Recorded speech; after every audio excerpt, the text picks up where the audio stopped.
My name is Velma, and at 58 years old, I thought I had seen every kind of heartbreak life could throw at me. I raised my daughter Emma alone after losing my husband in a car accident when she was just 3. For 25 years, I worked double shifts as a hospital nurse, sacrificing everything to give her the best life possible. I never imagined that on what should have been the happiest day of her life, her own groom would humiliate me in front of 200 guests and demand I leave. Before I share what happened at my daughter's wedding, tell me where you are watching from, and please hit that like button. You will not believe what this groom tried to do to me and how one unexpected guest changed everything. Subscribe because this story will show you that sometimes justice comes from the most surprising places. The years after my husband Michael died were the hardest of my life. Emma was so young when we lost him, barely old enough to understand why Daddy was not coming home anymore. I remember holding her tiny hand at the funeral, promising her that I would be everything she needed. That promise shaped every decision I made for the next 2 decades. Working at St. Mary's Hospital meant long hours and emotional exhaustion, but the pay was steady and the insurance covered Emma's needs. I picked up every extra shift I could, sometimes working 16-hour days, just to pay for her dance classes, her school supplies,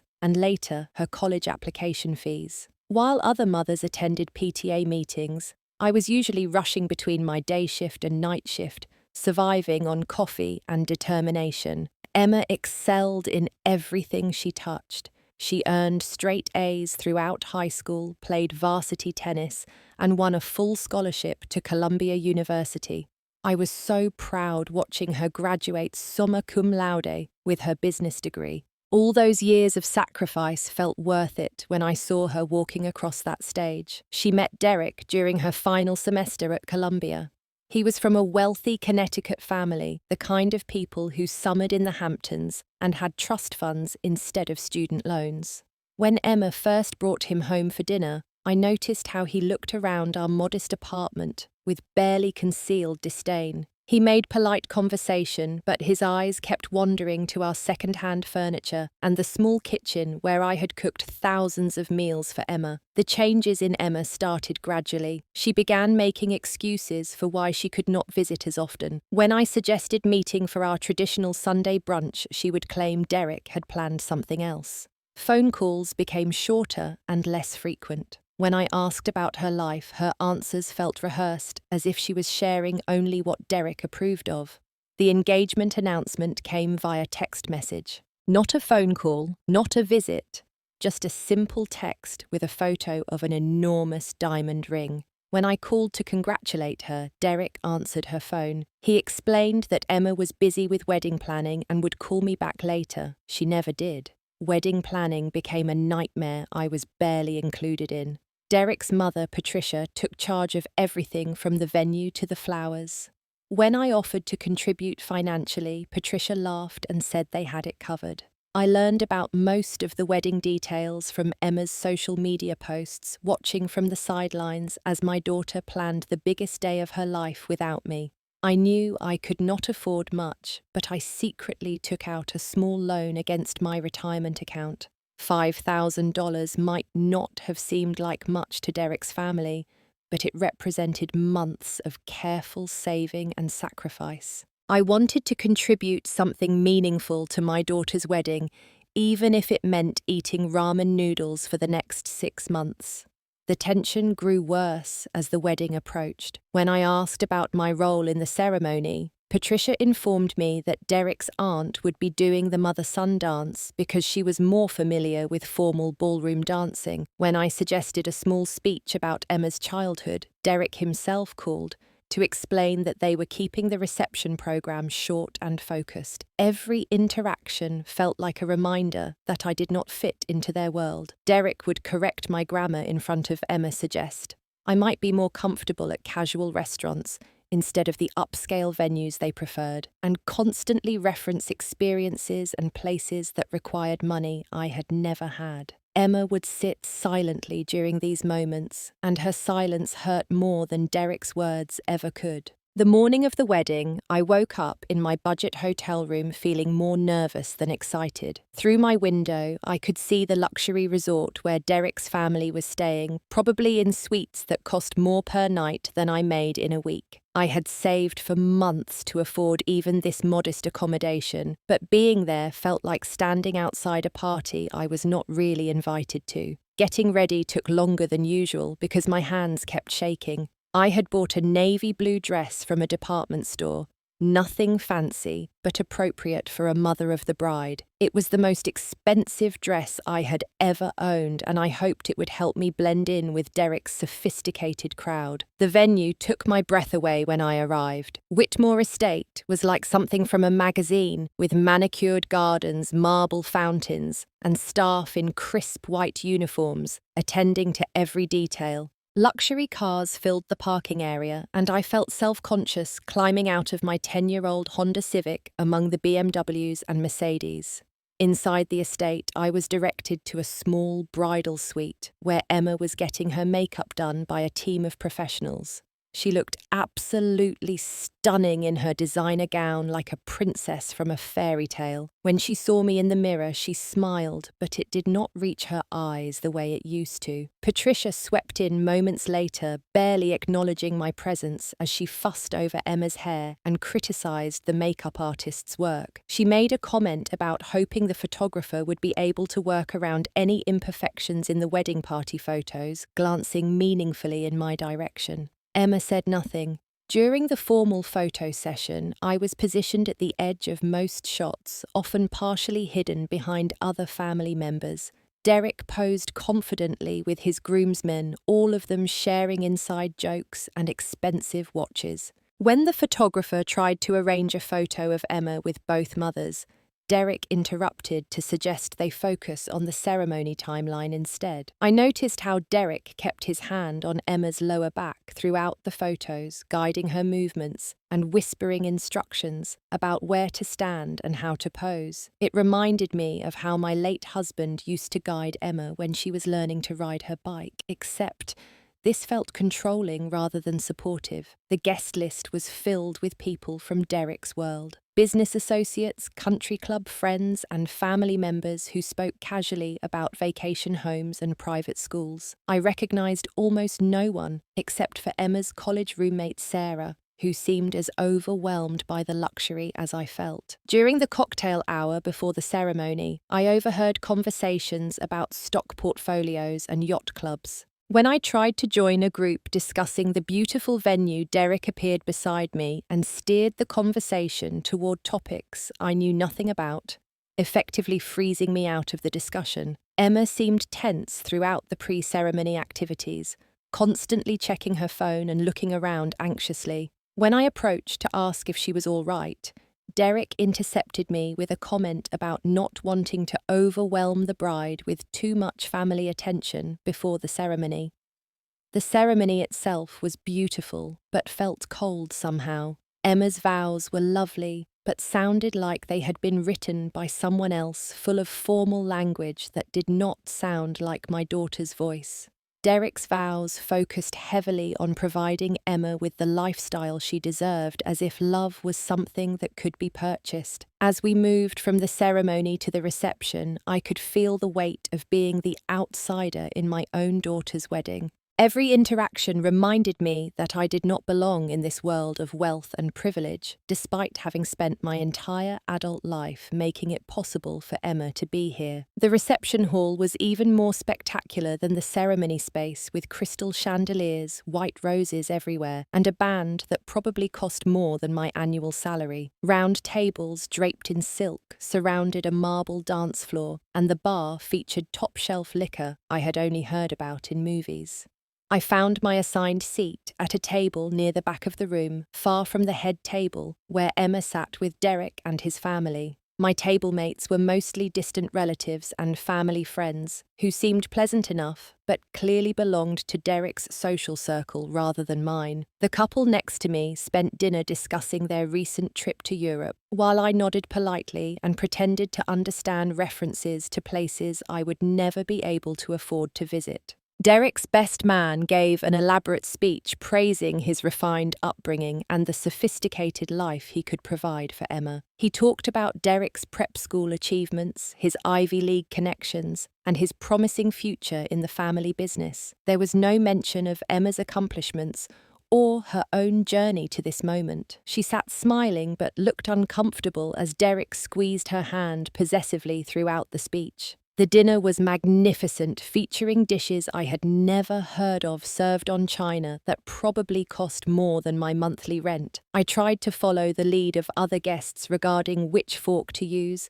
and when to applaud, feeling like an actor playing a role in someone else's life. After dinner, as guests began mingling and the dancing started, I decided to approach Emma's table to congratulate the couple properly. I had barely spoken to my daughter all day, and I wanted at least one moment to tell her how beautiful she looked and how happy I was for her. As I walked across the reception hall, I felt optimistic for the first time all day. Maybe Derek's stress about the wedding details had made him more controlling than usual. Maybe once the formal parts were over, we could all relax and celebrate Emma's happiness together. I was prepared to put aside my hurt feelings for the sake of my daughter's special day. When I reached their table, Emma was talking quietly with Derek's sister, while Derek finished his conversation with a business associate. I waited politely for a break in the conversation, then stepped forward with a warm smile.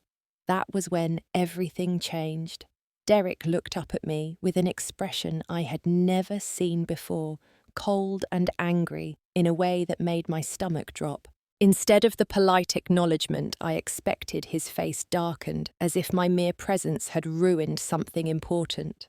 The conversation around us gradually stopped as other guests sensed the tension building. Emma looked up with alarm, and I could see the fear in her eyes before Derek even opened his mouth. Something was about to happen that would change everything, and we all felt it coming.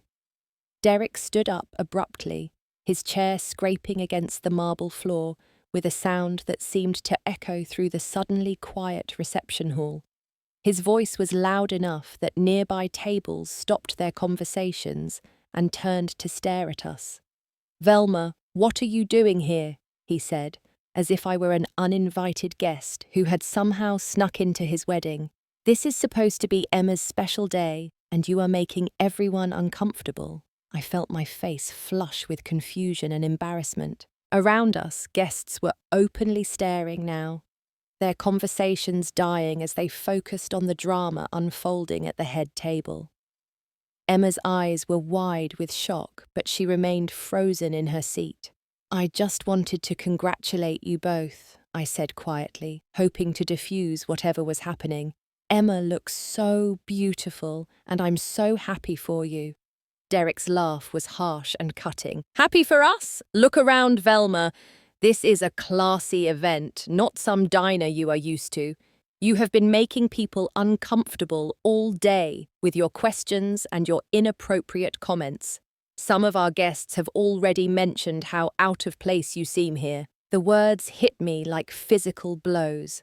I glanced around the room and saw faces turned toward us, some sympathetic, others curious about the spectacle. The band had stopped playing, and even the waitstaff had paused their service to watch what was happening. "Derek, please," Emma whispered, finally finding her voice, but it was too quiet and came too late. "No, Emma, someone needs to say this," Derek continued, his voice growing louder and more aggressive. "Your mother has been embarrassing you all day. She does not understand how to behave at an event like this. She keeps trying to insert herself into conversations about things she knows nothing about, asking inappropriate questions about money, and frankly, her presence is bringing down the whole atmosphere we have worked so hard to create." I felt tears beginning to form, but I fought them back. "I raised Emma by myself for 25 years, I said, my voice shaking but determined. "I worked double shifts to pay for her education. I have every right to be at my daughter's wedding." "Rights!" Derek's voice became even more venomous. "You want to talk about rights. You have the right to leave quietly before you ruin everything we have planned. This wedding cost more than you make in 3 years, and every moment you spend here making our guests uncomfortable is money wasted. The cruelty of his words took my breath away. Around us, the silence was complete except for the sound of my heart pounding in my ears. I looked at Emma desperately, hoping she would defend me, would say something to stop this public humiliation. But Emma sat frozen, her beautiful face pale and her hands trembling in her lap. She looked at Derek, then at me, then down at her wedding dress, unable to speak. Her silence felt like another blow, perhaps worse than Derek's words. "I think it would be best for everyone if you just left now," Derek said, his tone becoming mockingly reasonable. "You can call Emma tomorrow when she has had time to enjoy her wedding without worrying about your feelings being hurt. Tonight is about celebrating our future, not dwelling on the past." The word past felt like he was dismissing my entire relationship with my daughter, reducing 25 years of love and sacrifice to something obsolete and embarrassing. I stood there surrounded by 200 guests, who were watching my humiliation, feeling smaller and more alone than I ever had in my life. Derek sat back down and reached for his champagne glass, clearly considering the matter settled. He began turning back to his conversation as if I had already vanished, and the dismissal felt almost worse than the public attack. That was the moment when I realized I had a choice. I could leave quietly, as Derek demanded, preserving Emma's wedding day, but accepting that my role in her life was over. Or I could find some way to stand up for myself and for the relationship Derek was trying to erase. As I stood there, humiliated and heartbroken, I noticed a figure approaching from across the reception hall. An elderly gentleman in an elegant suit was walking toward our table with purpose, and something about his presence made Derek's confident expression falter for the first time all evening. The elderly gentleman moved through the crowd with the kind of quiet authority that made people step aside without being asked. He was tall despite his age, probably in his early 80s, with silver hair and sharp blue eyes that seemed to take in everything around him. His suit was clearly expensive, but understated the kind of quality that whispered rather than shouted about wealth. As he approached our table, I saw Derek's face change completely. The smug confidence disappeared, replaced by something that looked almost like panic. Emma glanced between Derek and the approaching man, with confusion, clearly not recognizing him, but sensing the shift in Derek's demeanor. "Good evening, Derek," the man said, his voice carrying easily across the now silent reception area. "I hope you do not mind that I decided to attend your wedding after all." Derek's mouth opened and closed without sound for a moment before he managed to stammer, "Grandfather Williams, we thought you were too ill to travel." "Judge Williams," the man corrected gently but firmly, "and reports of my condition have been greatly exaggerated. I decided that missing my grandson's wedding would be a tragedy, especially when I heard so many interesting things about the kind of man you have become." The title, Judge, seemed to ripple through the nearby guests, and I could see people exchanging glances and whispers. This was clearly someone with significant reputation and influence, someone whose opinion mattered in ways that went beyond family dynamics. Judge Williams turned to me with a warm smile that was completely different from the cold calculation I had seen when he looked at Derek. "You must be Velma Emma's mother. I have heard wonderful things about the woman who raised such an accomplished daughter." I was too shocked to respond immediately. Here was Derek's own grandfather, someone from his own social class, treating me with the respect and kindness that Derek had denied me all day. "I hope you will forgive an old man's presumption," Judge Williams continued, "but I could not help but overhear the conversation just now. Derek, I am very disappointed in the way you have chosen to treat the mother of your bride." Derek's face was now completely pale. "Grandfather, you do not understand the situation. This is a private family matter." "Private?" Judge Williams's eyebrows rose. "When you humiliate someone publicly in front of 200 guests, it ceases to be private. And family matter. Derek, this woman is about to become your family. She is the mother of the woman you claim to love." The judge's voice carried clearly through the silent reception hall, and I realized that every guest was hanging on his words. Unlike Derek's earlier attack, this felt like a defense rather than an assault, and the atmosphere in the room shifted accordingly. "Emma," Judge Williams said, turning to my daughter with gentle authority, "your mother sacrificed her youth, her career prospects, and her financial security to give you the education and opportunities that brought you to this moment. She deserves better than what she has received here tonight."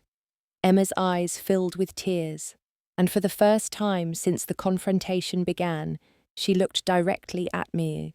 I could see recognition dawning in her expression, as if she was seeing the situation clearly for the first time. "Now, Derek," Judge Williams continued, his tone becoming more serious, "I think it is time we had a conversation about your recent business practices. I have been doing some research into your investment firm, and I have discovered some very interesting information that I believe these guests would find quite educational." Derek's panic was now visible to everyone.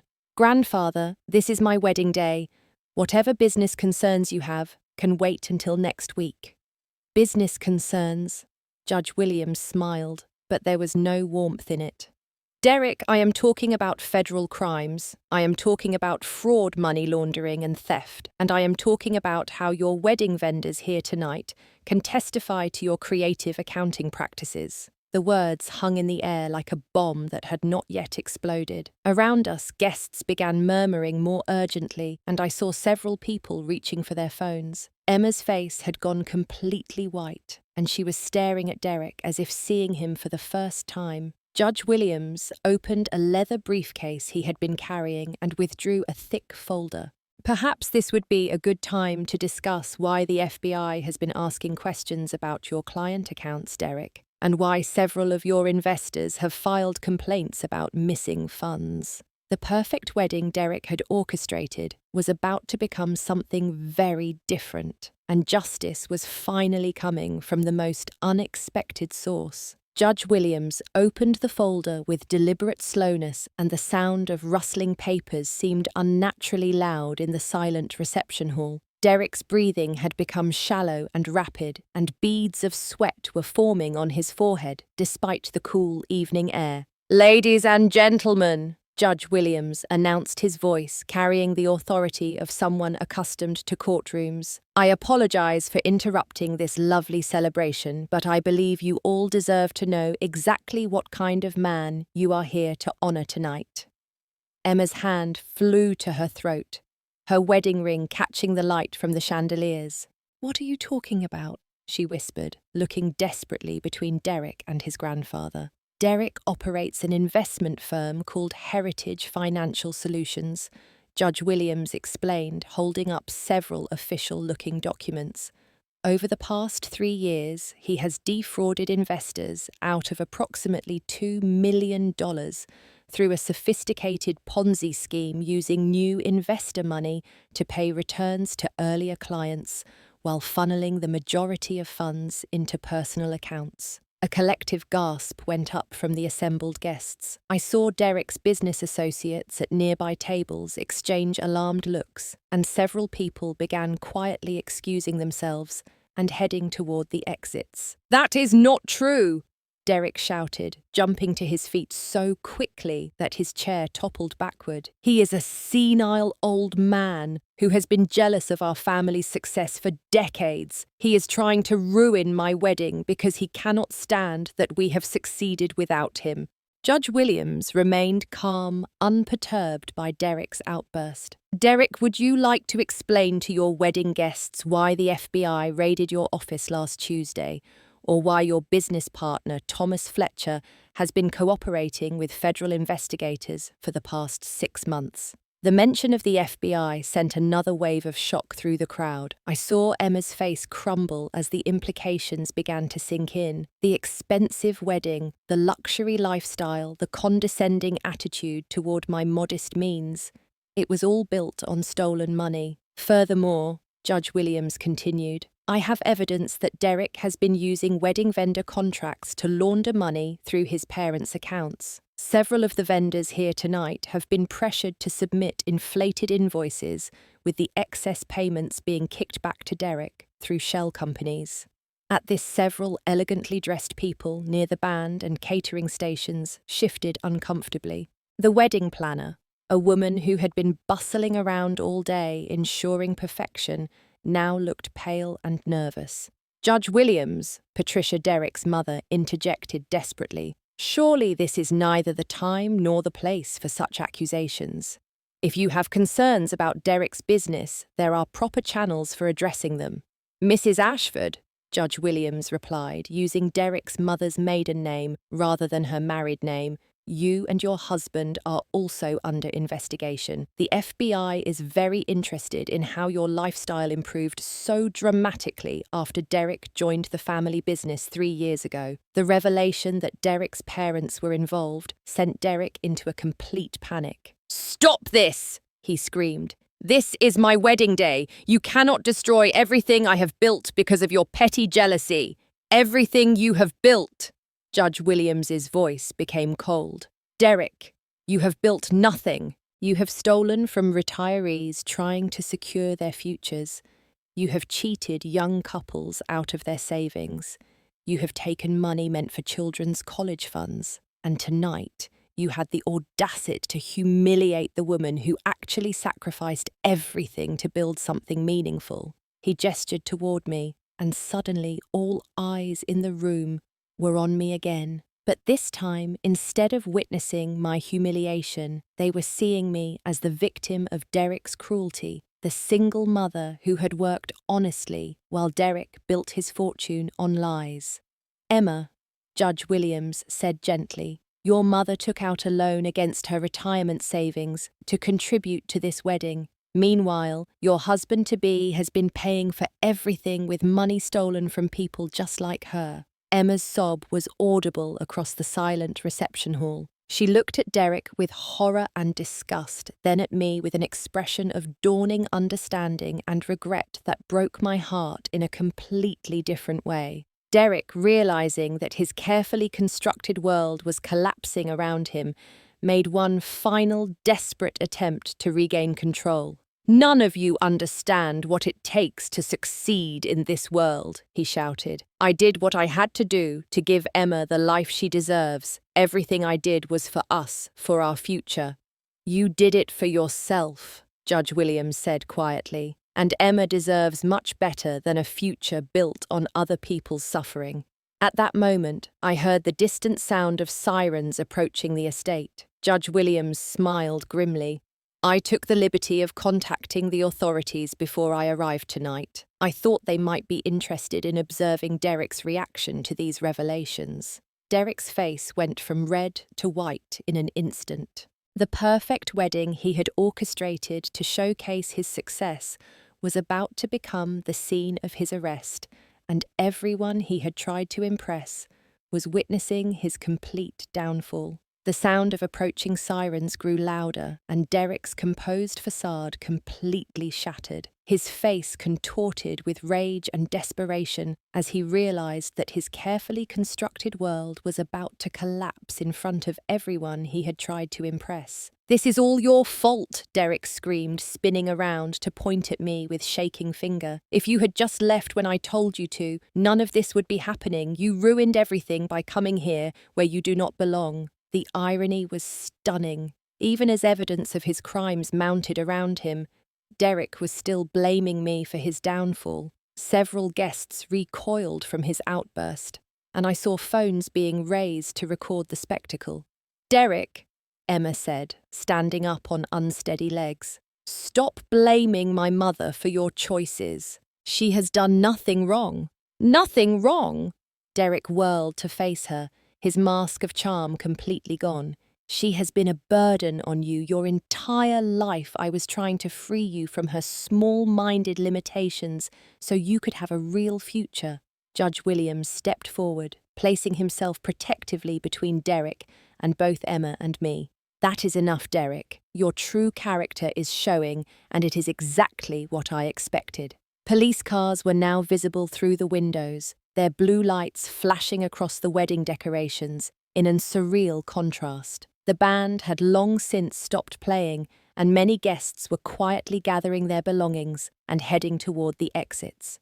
Derek Ashford, Judge Williams, announced loudly enough for everyone to hear, "You are about to be arrested for securities fraud, money laundering, and conspiracy to commit wire fraud. I suggest you use these final moments of freedom to apologize to your victims rather than attacking the people who have done nothing but love and support the people in your life." Derek's response was to grab Emma's arm roughly. "We are leaving," he said through gritted teeth. "We are going to walk out of here together and deal with this later. I will not let a bitter old man and a pathetic single mother destroy our future." Emma jerked away from him so forcefully that she stumbled backward. "Do not touch me," she said, her voice stronger than it had been all day. "And do not ever speak about my mother that way again." For the first time since I had known Derek, he looked genuinely shocked. Emma had never defied him so directly,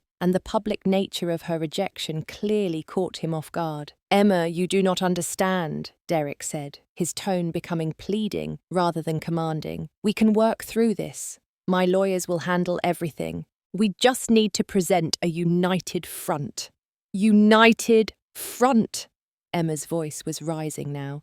"Derek, you have been lying to me for 3 years. Our entire relationship has been built on stolen money. The ring on my finger was paid for with someone's retirement savings." She looked down at the enormous diamond on her hand with revulsion, then began working frantically to remove it. The symbolism was not lost on anyone watching. Emma was literally and figuratively rejecting everything Derek represented. The police officers entered the reception hall just as Emma finally managed to get the ring off her finger. She threw it at Derek's feet, where it bounced once on the marble floor with a tiny, sharp sound that seemed to echo through the silent room. "Mom," one of the officers said, approaching Derek with professional calm. "Derek Ashford, you are under arrest for securities fraud and money laundering. You have the right to remain silent." Derek's arrest was swift and efficient, but his shouting continued even as the handcuffs were applied. "This is not over," he yelled, looking at Judge Williams, then at me, then at Emma. "You will regret this. All of you will regret destroying me." As the police led Derek away, the remaining wedding guests stood in stunned silence. The elaborate reception that was supposed to celebrate Derek and Emma's perfect future had become the scene of his spectacular downfall. Emma stood in her beautiful wedding dress, watching her groom being arrested, tears streaming down her face. But when she looked at me, I saw something I had not seen in years: recognition, gratitude, and love without the filter of Derek's influence. Judge Williams approached Emma gently. "My dear," he said kindly, "I am deeply sorry that your wedding day ended this way, but I want you to know that you have shown tremendous courage in standing up to him." Emma nodded, unable to speak through her tears. She looked around the ruined reception, at the overturned chairs and abandoned tables, at the wedding cake that would never be cut, and at me. "Mom," she whispered, and in that single word, I heard my daughter's voice clearly for the first time in 3 years. In the weeks that followed Derek's arrest, Emma moved back in with me while she tried to piece her life back together. The luxury apartment she had shared with Derek was seized as part of the federal investigation, along with most of his assets. Emma found herself starting over with nothing but her education and the painful wisdom that comes from surviving manipulation and betrayal. The legal proceedings moved quickly once other victims began coming forward. Derek's investment firm had indeed defrauded dozens of families, many of them retirees, who lost their life savings to his schemes. The wedding vendors confirmed Judge Williams's accusations about the money laundering, and Derek's parents were arrested as accomplices within the week. Emma struggled with guilt and shame during those first difficult weeks. She kept apologizing for not defending me at the wedding, for allowing Derek to isolate her from me, for not seeing through his manipulation earlier. I reminded her that abusers are skilled at making their victims feel responsible for the abuse, and that recognizing the truth takes courage, not weakness. "Mum," she said one evening as we sat in my small living room, "I cannot believe I let him convince me that you were the problem. He made me feel like I had to choose between having a successful life and having a relationship with you." "That was never a real choice, sweetheart," I told her. "Real love does not require you to abandon the people who care about you. It should bring more love into your life, not less." Emma enrolled in therapy to work through the psychological damage from her relationship with Derek. She learned about financial abuse, emotional manipulation, and the tactics that predators use to isolate their victims from support systems. Understanding the psychology behind what had happened helped her forgive herself and begin healing. Judge Williams became an unexpected ally and friend during this difficult time. He explained that he had been estranged from Derek's father for years because of his involvement in questionable business practices, but he had been monitoring Derek's activities through private investigators. When he learned about the wedding, he decided it was time to act. "I could not stand by and watch another generation of my family build their lives on other people's suffering," he told us. "And when I heard about how Derek was treating you, Velma, I knew exactly what kind of man he had become." The story of Derek's arrest at his own wedding became national news, and suddenly our quiet life was disrupted by reporters and curiosity seekers. Emma and I gave one interview together, hoping to encourage other victims of financial fraud to come forward and to show young women that they could escape abusive relationships even after making public commitments. Emma gradually began rebuilding her career and her confidence. She took a job with a non-profit organization that helped financial fraud victims, using her business skills and her personal experience to make a difference for people who had suffered losses similar to Derek's victims. 6 months after the wedding, Emma met Sarah for coffee. Sarah had been her college roommate and the only person from her past life that Derek had not managed to drive away completely. "You know," Sarah told her, "I always felt like you had disappeared after you started dating Derek. It is wonderful to have my real friend back." Emma realized that Derek's influence had changed more than just her relationship with me. It had affected every aspect of her personality and every relationship in her life. Recovery meant rediscovering who she was without his constant criticism and control.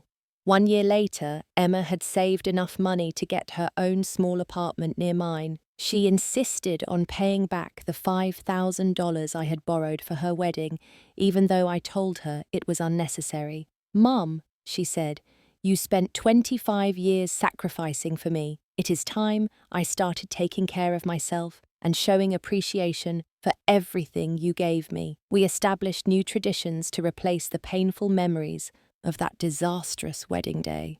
Every month we have dinner together and share stories about our work, our dreams, and the lessons we have learned. Emma often brings flowers, and we cook together in my small kitchen, laughing about recipes that do not turn out quite right and planning small adventures we can afford. The experience taught me that protecting my own dignity was not selfish or wrong. For years, I had believed that being a good mother meant accepting any treatment as long as it made Emma happy. I learned that teaching your children to respect you is actually a gift you give them, showing them how they deserve to be treated by others.